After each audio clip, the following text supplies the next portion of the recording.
ልደቷን የምናከብርበት እኛ ትልቅ ዋጋ ስላገኘንበት። ለምሳሌ ቅዱስ ዮሐንስ መጥምቀ መለኮትን ወብዙሃን ይትፌስሑ በልደቱ ይላል። በመወለዱ ብዙዎች ደስ ይላቸዋል ብሎ ይገልጻል። ዮሐንስ ነው እንደዚህ የሚለው። ለምን? የጌታ መንገድ ጠራጊ ሆኖ ጌታን የሚያጠምቅ ስለሆነ፣ ሰዎችን ወደ ንስሐ የሚጠራ ስለሆነ ነው። እና ለዮሐንስ እንዲህ ከተባለለት እመቤታችን ባትወለድ ቀደም ብለን ተናግረዋል። የእመቤታችን መወለድ የጌታ ልደት ይዞልን ስለሚመጣ የጌታ መወለድ የኛ ድህነት ስለሆነ እንኳንም ተወለድሽልን እያል የእመቤታችንን ልደት እናከብርላታለን።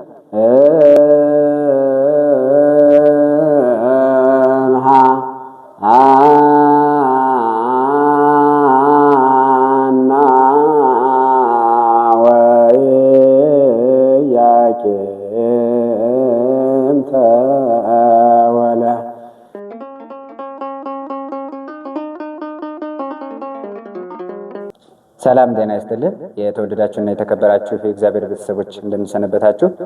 ዛሬ እንግዲህ እንደተለመደው ሳምንታዊ መርሃ ግብራችንን ይዘን መጥተናል።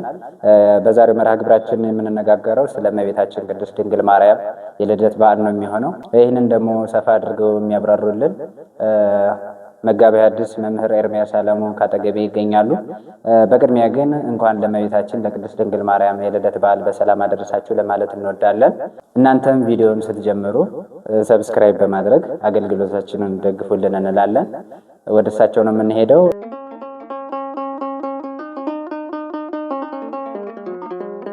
ኤንታ እንኳን ደህና መጡ። እንኳን ደህና ቆያችሁ። እግዚአብሔር ይመስገን። እንግዲህ ዛሬ በዚህ በእመቤታችን ቅድስት ድንግል ማርያም የልደት በዓል እኛ ጋር ለመወያየት እዚህ ስለተገኙ እጅግ በጣም እናመሰግናለን። ወደ መርሃ ግብራችን ስንገባ እንግዲህ ቀጥታ ወደ ጥያቄው ነው የሚሄድለው። ቴንታ እመቤታችን ስንት በዓላቶች አሏት? እሺ፣ እግዚአብሔር ይስጥልን።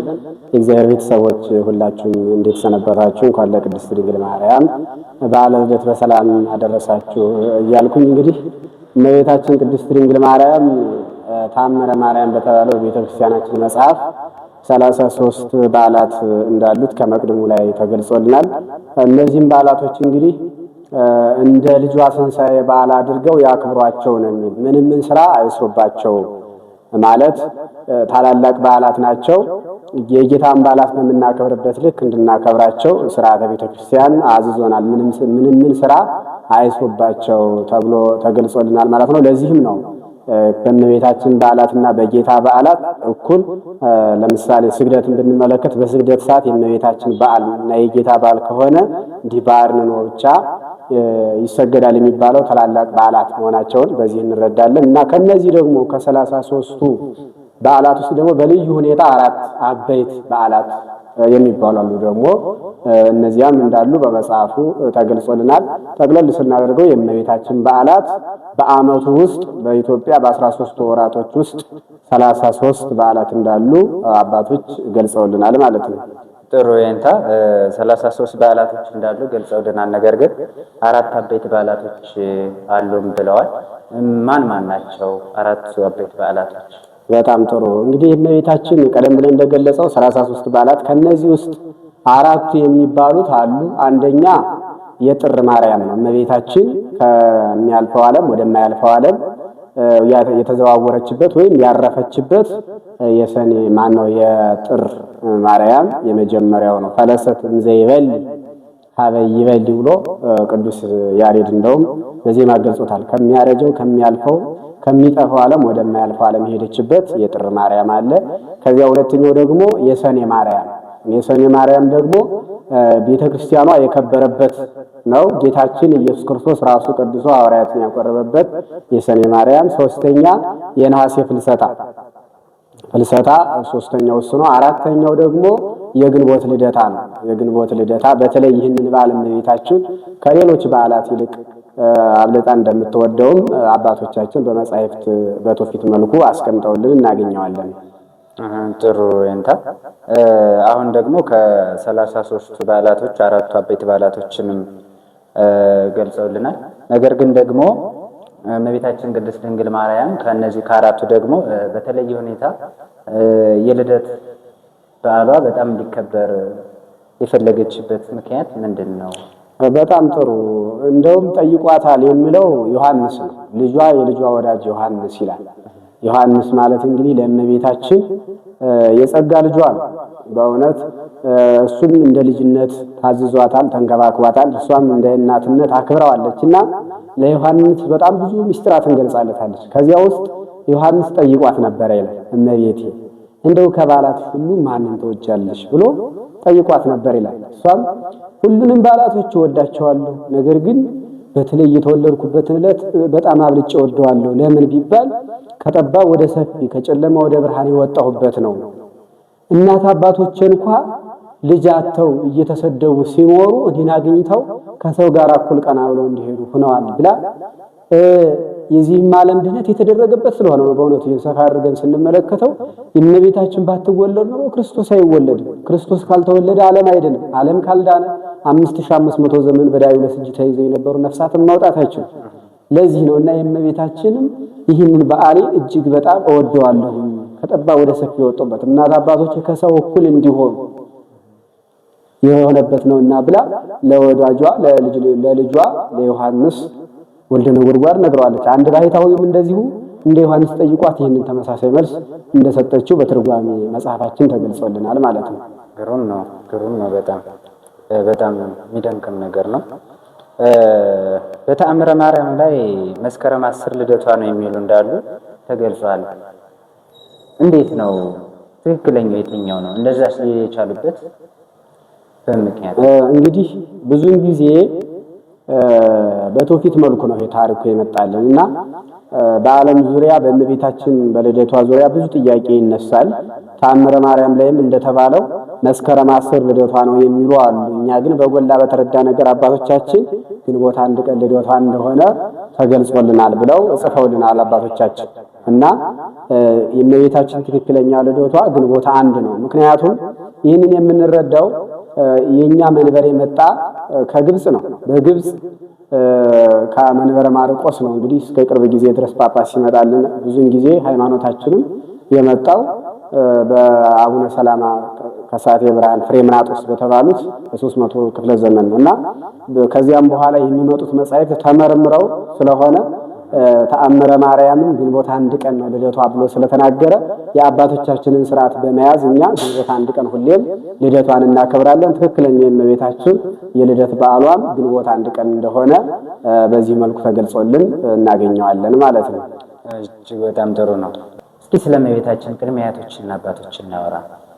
በጣም የሚገርም ነው በእውነት ስለ እመቤታችን ማውራት፣ ስለ እመቤታችን መናገር በጣም የሚያስደስት ነገር ነው። ሲናገሩትም እጅግ የሚያስደስት ነው። ቅዱስ ዳዊት እንደውም በትንቢት ስለ እመቤታችን ልደት ምን ብሏል? መሰረታቲሃ ውስተ አድባር ቅዱሳን ብሏል። መሰረቶቿ የተቀደሱ ተራራዎች ናቸው። የተቀደሱ ተራራዎች የተባሉ ሐናና ኢያቄም ናቸው ተራራዎች የተባሉ እና የእመቤታችን መሰረቷን ቀድሞም በትንቢት ተነግሯል። ትንቢተ ኢሳይያስ ምዕራፍ 11 ላይ ተወጽእ በትረ ምስሩ የእሴይ ከእሴይ ግንድ በትር ትወጣለች ከዚያም አበባ ይወጣል ተብሏል። ወይ አርግ ጽየም ጉንዱ ነው ያለው። በትር የተባለች እመቤታችን ናት። እንደሚታወቀው በትር የያዘን ሰው አውሬ የማይተናኮለው ውሻም አይደፍረው። እመቤታችን በትር መንፈሳዊ ትላታል። አጋንንት የሚፈሯት በትር ናት። አበባ የተባለው ደግሞ ልጇ ኢየሱስ ክርስቶስ በተለይ አባ ጽጌ ድንግል በጽጌ ወራት በሚደረሰው መጽሐፍ በሰፊው ይናገረዋል። አበባ ከግንዱ ይወጣል ተብሏል። እመቤታችንና እንደዚሁና እንደምትወጣ ተነግሯልና የእመቤታችንን ታሪክ ስንመለከት እንግዲህ ከቅድመ አያቶቿ ጀምረን ስናይ ቴክታና ጴጥሪቃ የሚባሉ እንደነበሩ ይተርክልናል መጽሐፍ። እነዚህ ሰዎች እጅግ በጣም ባለጸጎች ናቸው። እንደውም የሚገርመው ነገር ወርቅ፣ ብር ብቻ ሳይሆን ዕንቁ ራሱ ዕንቁ እንግዲህ በደረጃ ስንመለከት ከምንም በላይ ውዱ ዕንቁ ነው። ዕንቁ ራሱ ከመብዛቱ የተነሳ ይላል ያንን ዕንቁን ከከብት ቀንድ ላይ እያሰሩ ይህን ያህል የዕንቁ ቀንድ ያላቸው ከብት አላቸው እየተባሉ በዚያን ሰዓት ይቆጠር ነበር እንጂ አንድ ሁለት ተብሎ አይታወቅም ነበር ይላል። እግዚአብሔር በዕለ ሥጋ ሰጥቷቸው ነበር። ወርቁ ብሩ እጅግ በጣም ብዙ ነበር። ነገር ግን የሚያሳዝነው ነገር እነዚህ ሰዎች ልጅ አልነበራቸው፣ ልጅ መውለድ አልቻሉ እና እንደውም ከዕለታት አንድ ቀን ጴጥሪቃ ሰውየው ማለት ነው ከቤተ መዛግብት ገብቶ ገንዘቡን ሲመለከት እጅግ በጣም በዝቶ ተመለከተ። ተትረፍርፎ ወርቁ ብሩ ተዝረክርኮ አየ። ኋላ እጅግ ተሰማው። ወደ ቤቱ ተመለሰና ቴክታ አላት፣ እንደው ከሁሉ አብልጬ እንደምወድሽ የእስራኤል አምላክ ያውቃል። ግን ዳሩ ግን ምን ይሆናል? ልጅ የለም። ይህ ሁሉ ገንዘባችንን የሚወርስ ልጅ ግን የለን፣ ምን እናደርጋለን አላት። ቴክታም አይ ይህ እኮ የእግዚአብሔር ስራ ነው፣ እግዚአብሔር አልሰጠንም እና እኔ ምን ማድረግ እችላለሁ?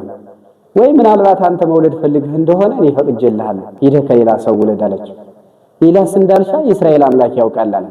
ከአንቺ ውጭ እግዚአብሔር ከሰጠኝ ከአካሌ ከጎኔ የተከፈልሽ ነሽና ሌላ ሳልሻም፣ ግን እንደው የገንዘባችን ብዛት አሳዝኖኝ ነው እንጂ አላት። ምክንያቱም መቼም እንደምናውቅ ልጅ የሚሰጥ እግዚአብሔር ነው። እግዚአብሔር ካልሰጠ እኛ በራሳችን ማምጣት ማስቀረት አንችልም። አሁን ብዙ ጊዜ በዘመናችን የወሊድ መከላከያ የሚባል ነገር አለ አይደል? ለመሆኑ ግን ልጁን እኛ አይደል ወይ የምናመጣውስ የምናስቀረው? ይሄ እኮ የእግዚአብሔር ስራ ነው። እና በድሮ ዘመን እንግዲህ ልክ በዚህ ዘመን ልጅ ማጣት ይሄን ያህል ያሳዝን ነበር።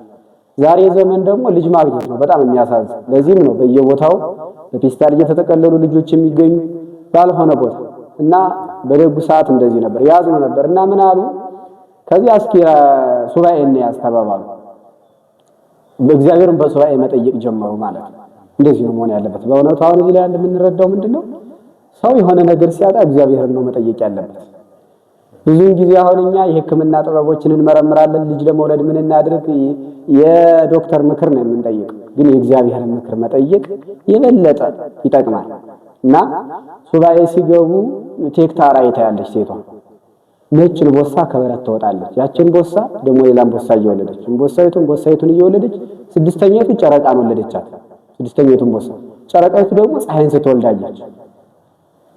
ኋላ ይሄ ነገር ምንድነው ብላ ለባሏ ስትነግረው አይ ህልም ተርጓሚ ነበር በእነሱ ዘመንና እስኪ ለህልም ተርጓሚው እንንገረው እና ምን እንደሆነ ይተርጉምልን አላት። ምክንያቱም ቤተሰቦቻችን አንድ ነገር ማወቅ ያለባቸው የእግዚአብሔር ቤተሰቦች ህልም ሲባል ሁሉም ነገር የታመነ አይደለም። እንደውም በትርጓሜ መጻሕፍት ምንድነው የሚለው ህልም ከአራቱ ባህሪያት የተነሳ ራሱ ይመጣል ይላል። ከአራቱ ባህሪያት ይመጣል፣ ከሰይጣን ይመጣል፣ ከመላክ ይመጣል። ህልም ሲባል ከአራቱ ባህሪያት ይመጣል የተባለው ነፋስ፣ እሳት፣ ውሃ፣ መሬት ነው። ለምሳሌ ሰው አብዝቶ ውሃ ጠጥቶ ቢተኛ ይላል ትርጓሜው ነው የሚለው በህልሙ ከውሃ ሲገባ ከውሃ ውስጥ ውሃ ሲቀዳ ውሃ ሲሸከም ያድራል ይላል። ብዙውን ጊዜ አሁን እኛ በተለምዶ ሰው ውሃ ከገባ ባህር ከገባ ከተማ ሊገባ ነው የሚባል አለ በተለምዶ ማለት ነው።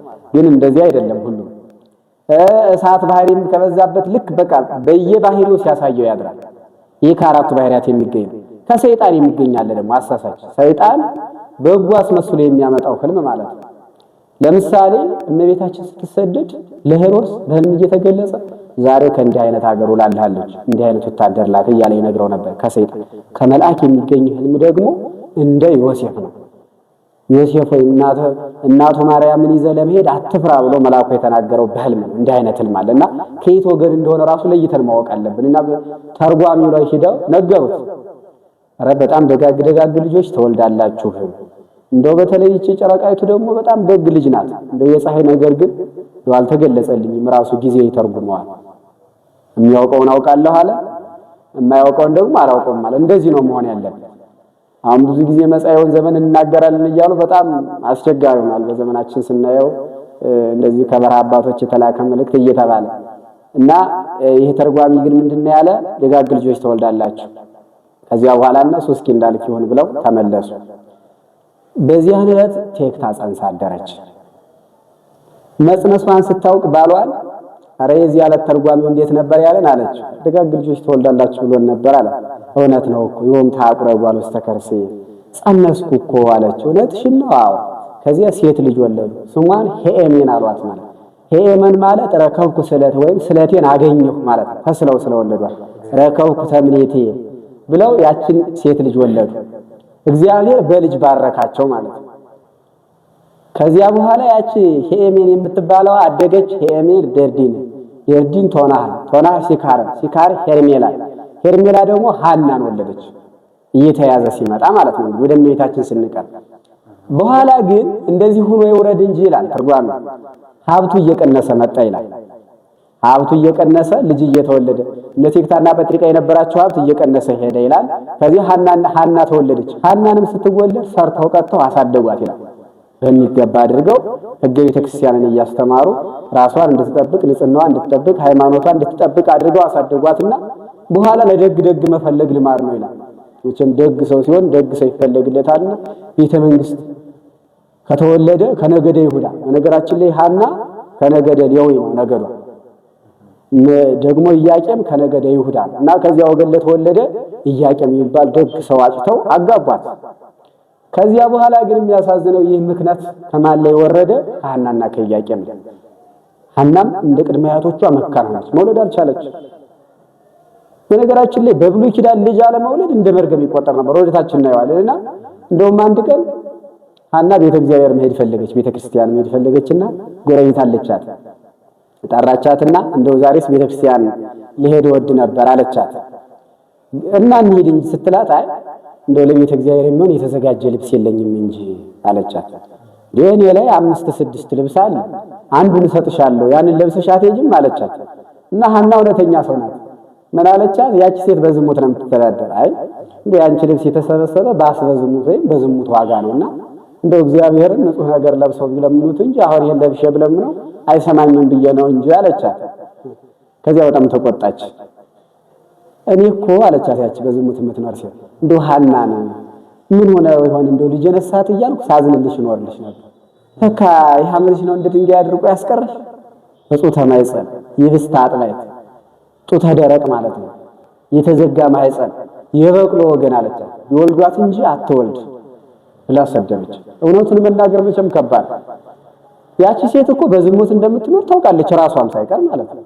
ግን ያ ነገር እንዲነገርባት አትፈልግም። የብዙ ሰው ሐሳብ እንደዚህ ህይወቱ እየታወቀ ያንን ህይወት ሲነግሩት አይወድም። ለምሳሌ ሰው ዘማዊ ይሆንና በዘማዊነት መኖሩን ራሱ እያወቀ ሰው ግን ዘማዊ ነው ካለው አይወድም።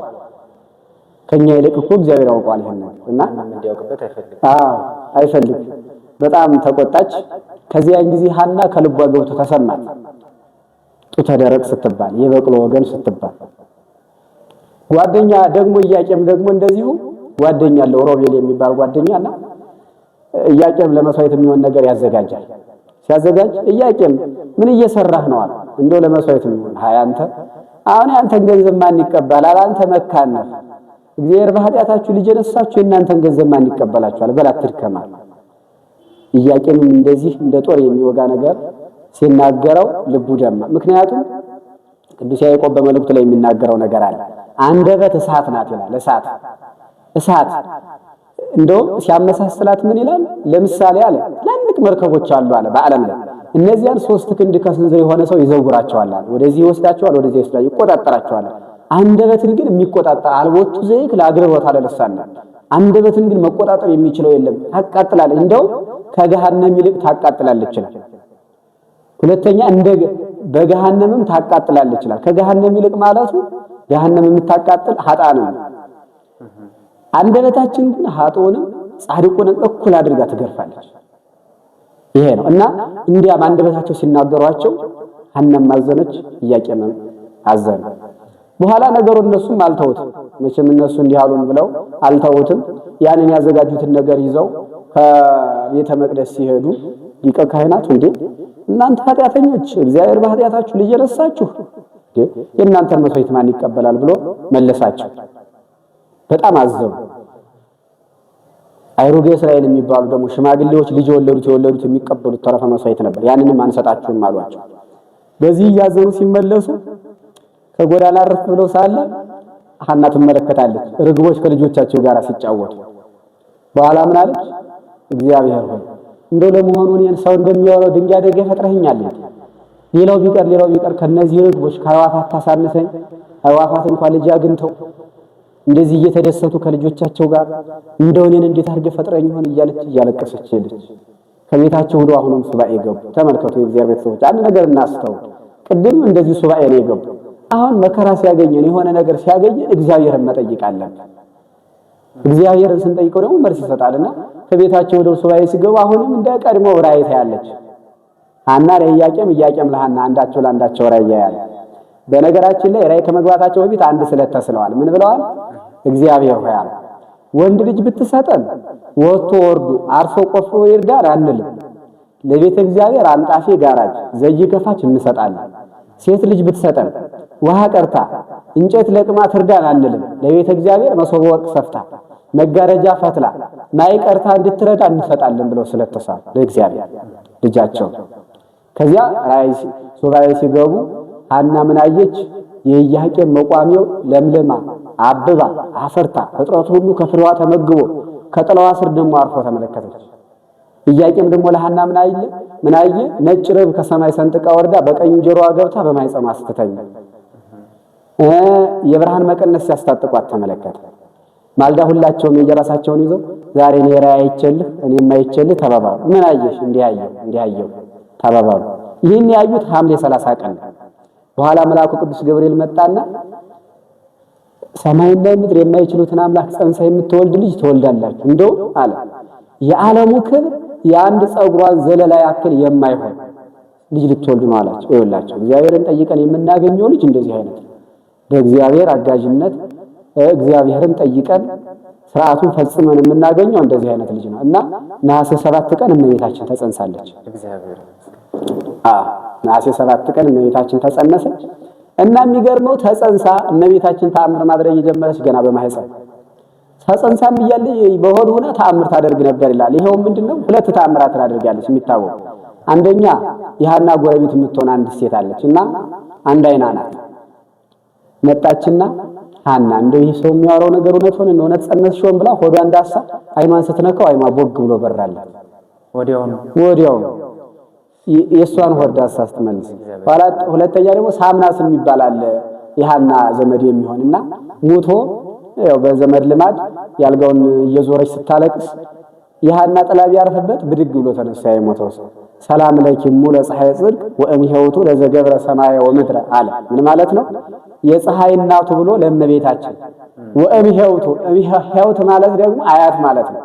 ሰማይና ምድር ለፈጠረ አያቱ የምትሆኝ ሐና። በነገራችን ላይ ሐናና ኢያቄም በስጋ የጌታችን አያቶች ይባላል። የሚገርም ነገር ሰማይና ምድር የፈጠረው አምላክ አያቶች ብሎ ያን ጊዜ ሰገደ ይላል እና አይሁድ በጣም የሚገርም ነገር ነው። አይሁድ ነበሩና ከዚያ አንተ ምን አየህ? አይ እንደው በዚህች ሴት ማህፀን ያለችውን የተጸነሰችውን ልጅ መላእክት ተሰብስበው ሰማይና ምድር የማይችሉትን አምላክ ጸንሳ ትወልዳለች እያሉ ሲያመሰግኑ ሰማሁ አላቸው። በኋላ መቼም በጣም የሚያሳዝን ነው። አይሁድ ለምቀኝነት ያለ እና ምናምን አይ ይህንማ ዝም ብለን አናየውም፣ ይህን ጊዜ ሳይረቅ በቅርቡ ሳይደርቅ በርጥቡ እንዲሉ ሐናን እናጥፋት አሉ። ምክንያቱም አሉ ቀድሞ ከዚህ ከነገደ ይሁዳ እየተወለዱ ከኢያቄም ወገን 40 ዘመን ዳዊት ሰሎሞን የሚባሉ እንደ ሰማቅልጠው እንደ ገልቀጥቅጠው ገዙ። ደግሞ ዛሬ ከዚች የሚወልደው እንዴት አይነት ይሆን? እንደ ሙሴ ባህሪ ከፍል ይሆን? እንደ ጌዴዎን ጸምር ያወርድ በረዶ ያዘንብ ይሆን? እንደ ኢያሱ ፀሐይ ያቆም ይሆን እያሉ እመቤታችን ሐናን እናጥፋት ብለው ተነሱ። ያን ጊዜ ሐና ሸሽታ ወጣ ሄዳለች። ከዚያ በኋላ ሸሽተው በሄዱበት እመቤታችን ተወልዳለች ማለት ነው። ግንቦት 1 ቀን የዓለም ሁሉ ሕይወት የምትሆን እናታችን ቅድስት ድንግል ማርያም ከሐናና ከኢያቄም ተወልዳለች። ለዚህ ነው ቅዱስ አባ ሕርያቆስ ወድንግል አኮ በፍትወተ ደነዝ ዘተጸነስኪ ይላል። ድንግል ሆይ በልተው ጠጥተው በሚያደርጉት ኃጢአት ባለው ፈቃድ አልተጸነሽም። አላ በሩካቤ ዘበሕግ አለ። ሕግ ባለው በሕግ ብዙ ወተባዝሁ ወምልዋ ለምድር ብዙ ተባዙ ምድርንም ብሏት ባለው በዚያ ተጸነሽ እንጂ ሐና ወይ ኢያቄም ብሎ የገለጸው ይሄንን ነው ማለት ነው። በጣም ድንቅ ነው። በጣም የሚገርም ተአምራት ነው የሰማነው።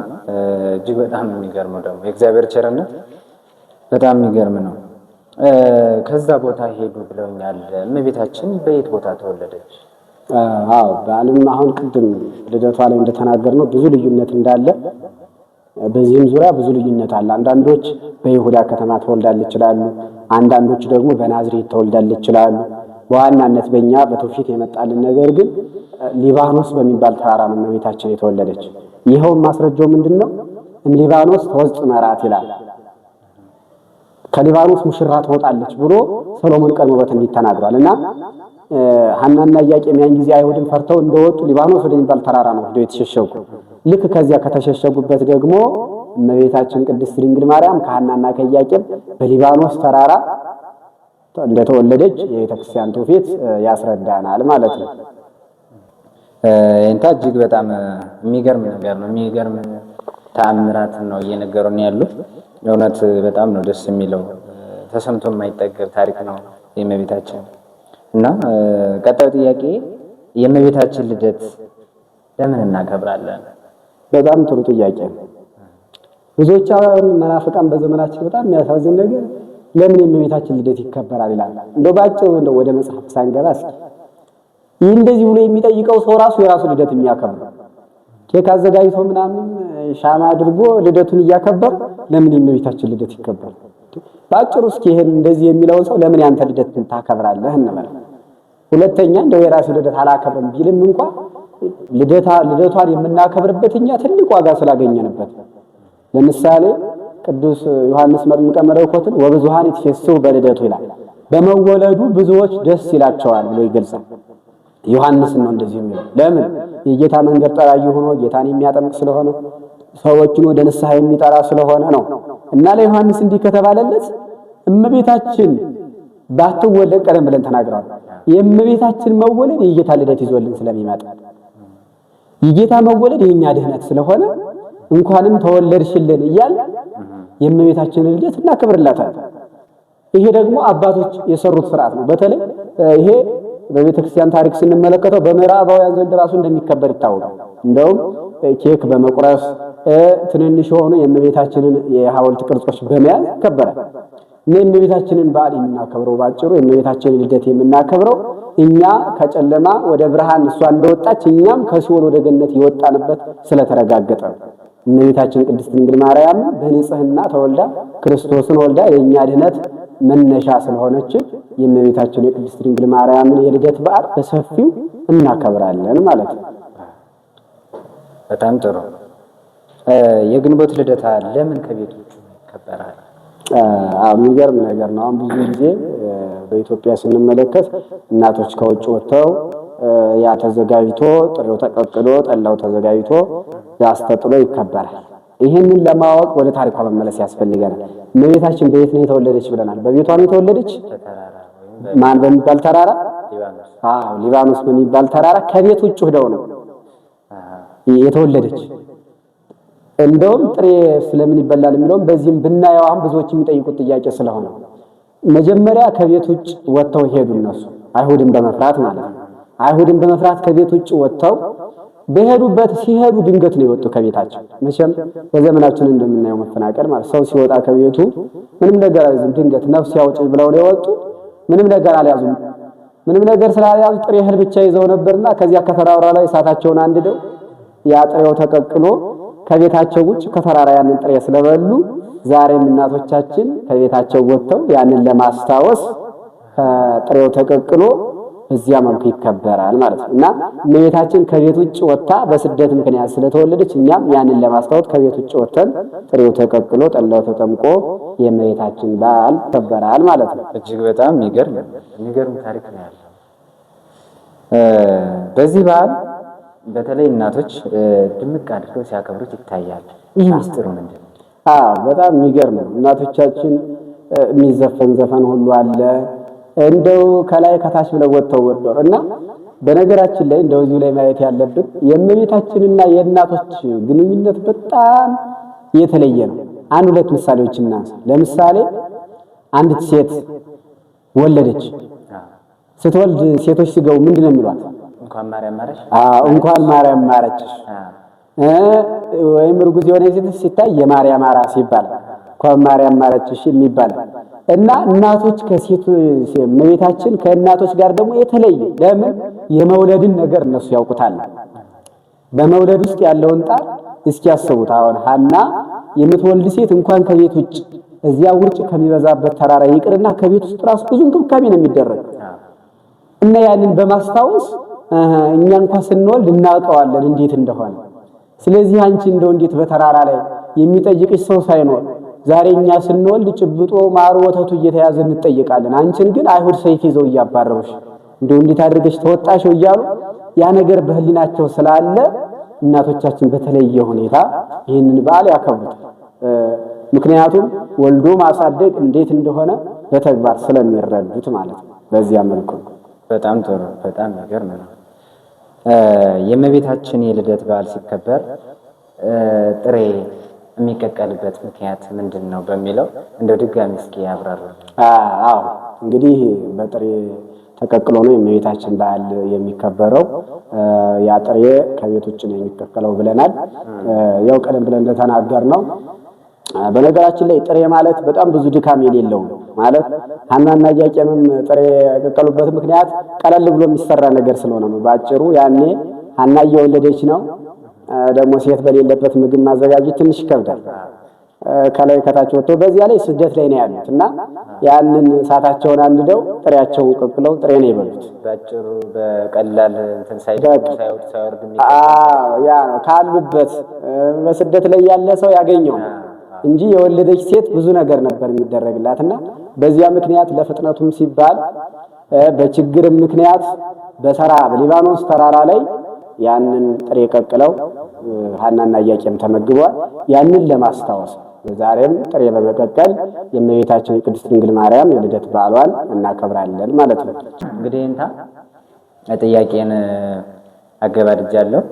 በመጨረሻም በሀገራችን በአንዳንድ አካባቢዎች ይህንን በዓል ሲያከብሩ ከእመቤታችን ቅድስት ድንግል ማርያም የልደት በዓል በተያያዘ ግን ወጣ ብሎ ባዕድ አምልኮ በሚመስል ሁኔታ ሲከበር ይታያልና ለእንደዚህ አይነት ነገር በምን ምክንያት ነው እንደዚህ ሊያደርጉ የሚችሉት? በጣም የሚገርም ነው። እንደው መቼም ሰይጣን በጎ ነገር ካየ በዚያ በጎ ነገር መጥፎ ነገር ማስደረግ ልማዱ ነው። የማቴዎስ ወንጌል ምዕራፍ 13 ላይ አንድ ታሪክ አለ። ምን ይላል? አንድ ሰው መልካም ዘርን ዘራ ይላል። መልካም ዘር ዘርቶ ከቤቱ ከተኛ በኋላ ወንዘ ይነውሙ ሰብኡ መጻ ጸላይሁ ወዘራ ክርዳደ ማእከለ ስርናይ ወሐለፈ ይላል። ሰዎች ሲተኙ ጠላት መጥቶ ከስንዴው መካከል እንክርዳድ ዘራበት ይላል። በኋላ ወሰው በቆረ ስርናይ ወፈረ ፍሬ አሚሃ አስተረ ክርዳድን ይላል። ስንዴው ሲበቅል እንክርዳዱም አብሮ በቀለ፣ ስንዴው ሲያድግ እንክርዳዱም አብሮ አደገ ይላል። ያን ጊዜ የዚያ ሰውዬ ቤተሰቦች ሄደው እንዲህ አሉት፣ ጌታችን ሆይ በጎ ስንዴ ዘርተህ ነበረ፣ ይሄን ክርዳድ ከወዴት መጣ አሉት ይላል። አይ ይህንንማ የጠላት ልጅ አድርጎታል አላቸው። በኋላ ምን አሉት? እንዲያ ከሆነ ሂደን ስንዴውን ከእንክርዳዱ ለይተን እንንቀለው አሉት። አይተዋቸው ይደጉ፣ እስከ አዝመራው ድረስ አብረው ይደጉ። በአዝመራ ሰዓት ግን ሳሳጭድ እንክርዳዱን ባንድ ወገን ስንዴውን ባንድ ወገን አድርግና ስንዴውን ወቅቼ ወደ ጎተራዬ እንክርዳዱን ወደ እሳት እጥለዋለሁ አለ ብሎ ጌታ በምሳሌ አስተምሯል። ስንዴ የተባለ መልካም ስራ ነው። መልካም ስራ ሲደረግ ጠላት ዲያብሎስ መጥቶ እንክርዳድ ይዘራበታል። ነገር ግን እንክርዳዱ በጊዜው እንዳይነቀል ስንዴውም አብሮ ይነቀላልና ገና ለጋ ስለሆነ አብሮ ያድጋል። በኋላ የመኸር ወቅት የተባለ ለተምጻት ነው። በለተምጻት ጻድቃን ከኃጥአን ተለይተው ዋጋ መስጠታቸውን ለማመልከት ነው። ምን ለማለት ፈልጌ ነው?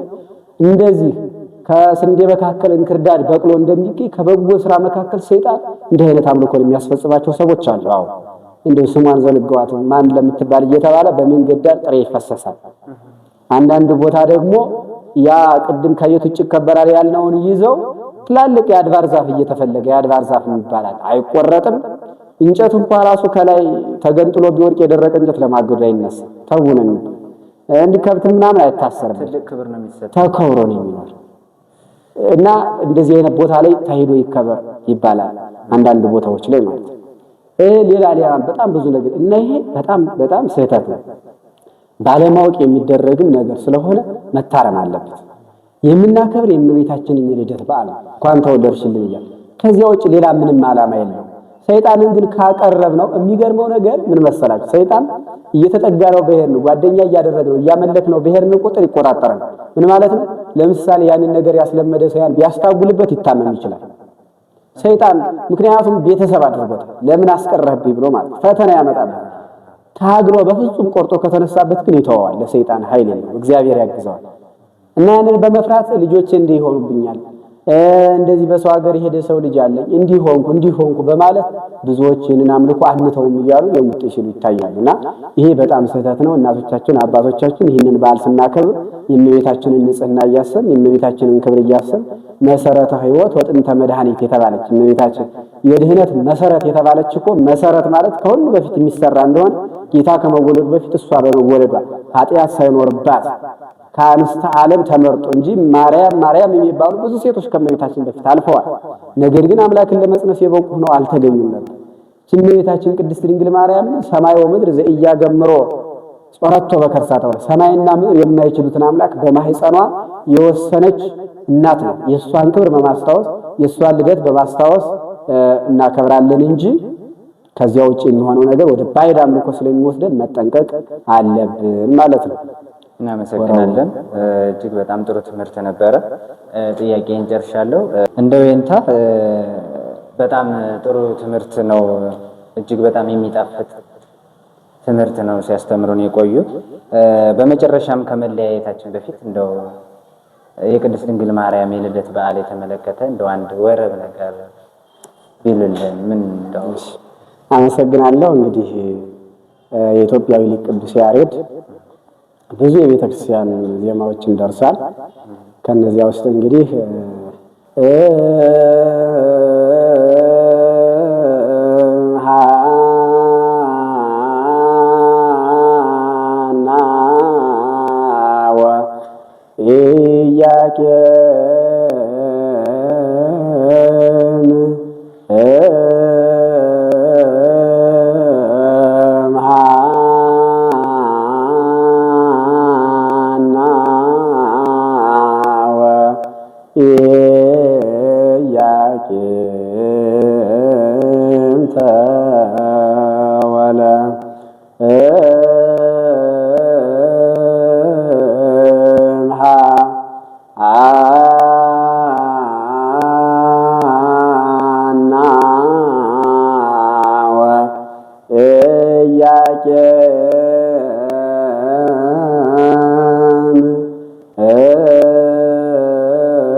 ይላል። እንግዲህ ከሐናና ከኢያቄም ተወለድሽ። ይኸውም ትክክለኛ በሆነ በሕጋዊ ጋብቻ በዝሙት ሳይሆን ሕገወጥ በሆነ መንገድ ሕገ ቤተክርስቲያንን በጣሰ መልኩ ሳይሆን በሕገ ቤተክርስቲያን ከአባትሽ ከኢያቄም ከእናትሽ ከሐና ተወለድሽ እያለ ቅዱስ ያሬድ ከአባ ሕርያቆስ ቃል አምጥቶ የደረሰውን ድርሰት ነው። እዚህ ላይ ቅዱስ ያሬድ በዚህ መልኩ ያስቀምጣልን። ቃለ ሕይወት ያሰማልን፣ ዝማሬ መላእክትን ያሰማልን እንላለን። እጅግ በጣም እናመሰግናለን። እንግዲህ በሚጣፍጥ መልኩ ጥሩ ትምህርት ሲያስተምሩን ስለቆዩ እናመሰግናለን። እዚህ ተገኝተው ከኛ ጋር ቆይታ ስላደረጉ እጅግ በጣም እናመሰግናለን። የተወደዳችሁና የተከበራችሁ የእግዚአብሔር ቤተሰቦች ቆይታችን ይህን ይመስል ነበረ። ስለ እመቤታችን ስለ ቅድስት ድንግል ማርያም ሰፊ እውቅና እንዳገኛችሁ ተስፋ እናደርጋለን። ዳግም በሌላ መርሃ ግብር እስክንገናኝ ቸርን ሰንብት። እግዚአብሔር መልካም ሳምንት ያደርግልን።